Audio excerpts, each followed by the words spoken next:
હવામાન નિષ્ણાત અંબાલાલ પટેલ જેમણે આવનારા 3 દિવસ ભારેથી અતિભારે વરસાદનું અનુમાન વ્યક્ત કર્યું। અંબાલાલના મતે હવે અત્યાર સુધી કોરાકટ રહેલા ઉત્તર અને મધ્ય ગુજરાતના ભાગોમાં ભારે વરસાદ પડશે, જ્યારે દક્ષિણ ગુજરાત તથા દક્ષિણ સૌરાષ્ટ્રના ભાગોમાં પણ આવનારા 3 દિવસ અતિભારે વરસાદનું અનુમાન છે। હાલ 2-3 દિવસ જામનગર આસપાસ વરસાદી ઝાપટા વરસશે, તો 28 જૂન આસપાસ જામનગરમાં ભારે વરસાદની આગાહી છે। આ ઉપરાંત કચ્છ અને સૌરાષ્ટ્રના ભાગોમાં પણ સાર્વત્રિક વરસાદ વરસી શકે છે।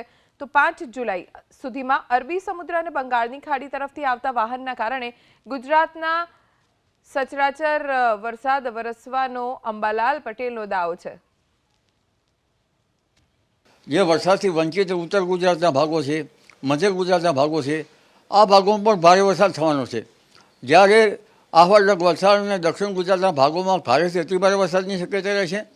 દક્ષિણ સૌરાષ્ટ્રના ભાગોમાં ભારેથી અતિભારે વરસાદ થવાની શક્યતા રહેશે।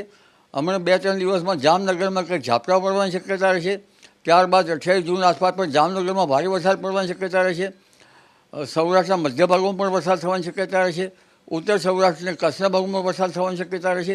પરંતુ વધુમાં જોઈએ તો મધ્ય ગુજરાતના ભાગો, વડોદરા, આણંદ, નડિયાદ અને તે ભાગો ઉપરાંત જંબુસરના ભાગો, સાવલીના ભાગો, નસવાડીના ભાગો, આ ભાગોમાં કેટલાક ભાગોમાં ભારે વરસાદ થવાની શક્યતા છે।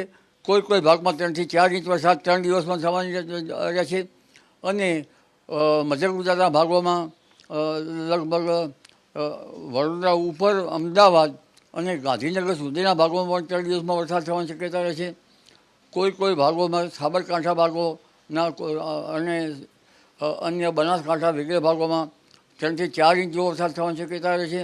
એટલે હવે લગભગ ખેતીલાયક વાવણીલાયક વરસાદ થશે અને આદ્રા નક્ષત્રના વરસાદનું પાણી સારું છે। અલબત્ત 28 જૂન પછી તો ઉત્તર ગુજરાતના મહેસાણા વગેરે ભાગોમાં ભારેથી અતિભારે વરસાદની સંભાવના ગણી શકાય। કચ્છના ભાગોમાં પણ ગણી શકાય। આ ઉપરાંત પંચમહાલના ભાગોમાં પણ હમણાં 3 દિવસમાં 3 ઇંચ 4 ઇંચ કે તેથી વધુ વરસાદ થવાની શક્યતા રહેશે।